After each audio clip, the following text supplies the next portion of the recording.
ఈరోజు వైసీపీ నాయకులు టీటీడీలో గో సంరక్షణ మీద విమర్శలు చేస్తున్నారంటే మొగుడిని కొట్టి మొగసాలకి ఎక్కినట్టే ఉంది.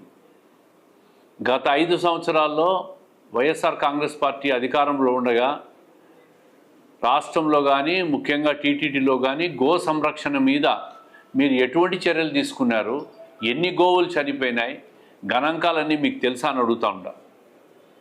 ఎక్కడ చూసినా టీటీడీలో అక్రమాలు, అవినీతి, మందలుగా ఆవులు దూడలు చనిపోతే డస్ట్బిన్లలో వేసిన పరిస్థితి మీ ప్రభుత్వంలో టీటీడీలో జరిగింది.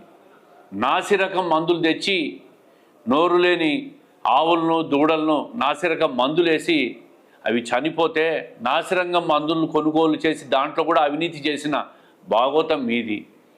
తిరుమల తిరుపతిని పూర్తిగా అపవిత్రం చేసిన ఘనత మీది. అందుకే ఈరోజు తిరుమల తిరుపతిని అపవిత్రం చేసి సర్వనాశనం చేసినందుకే అత్యంత తీవ్రమైన పరాభవంతో మీకు ఆంధ్రప్రదేశ్ రాష్ట్ర ప్రజలు ఓటమి చేసినారు. 11 సీట్లకు పరిమితం చేసినారు.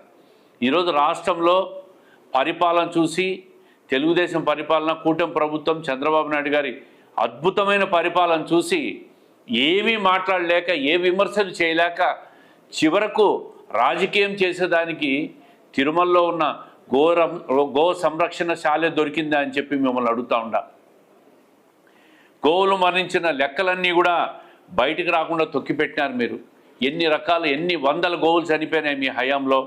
ఈరోజు డైరెక్టర్, అప్పటి గోశాల డైరెక్టరే హరినాథ్ రెడ్డి పెద్ద బాధ్యుడు మీకు. ఈ రకంగా మీరు గత ప్రభుత్వంలో టీటీడీలో గోవులను కూడా విడిచిపెట్టకుండా అవినీతి చేసినారు. మీ అక్రమాలు బయటపడతాయనే విజిలెన్స్ అధికారులను కూడా గోశాలలోకి రానికుండా చేసిన ఘనత మీది. ఈరోజు ప్రతి అధికారిపై విచారణ చేస్తూ ఉంటే గత 5 సంవత్సరాల్లో టీటీడీలో మీరు చేసిన అవినీతి అంతా బయటపడతా ఉంది. దాన్ని చూసి ఓర్చుకోలేక మొగుడిని కొట్టి మొగసాలకి ఎక్కినట్టు ఈరోజు ప్రభుత్వం మీద దుమ్మెత్తిపోసే ప్రయత్నం చేస్తాను. మీకు ఏమీ దొరకలే, ప్రభుత్వాన్ని విమర్శించడానికి ఏమీ దొరకలే మీకు. గత ప్రభుత్వ హయాంలో తిరుపతిలో ఎస్పీ గోశాలలో ఆరోగ్యకరమైన ఆవుల సైతం వసతుల్లేమితో, సిబ్బంది నిర్లక్ష్యంతో చికిత్స అందక ఎన్నో మూగజీవాలు కూడా చనిపోయిన పరిస్థితి మీ ప్రభుత్వంలో. ఎప్పుడు తయారు చేశారో, గడువు ఎప్పటి వరకు ఉందో అనే వివరాలు లేని, నాణ్యత లోపించిన దానాను విజిలెన్స్ అధికారులు కన్నపడకుండా కుట్రలు చేశారు మీరు. ఈరోజు విజిలెన్స్ అధికారులు పోయి చెక్ చేస్తూ ఉంటే మీ కుట్రలు కొట్టి బయటపడతా ఉన్నాయి.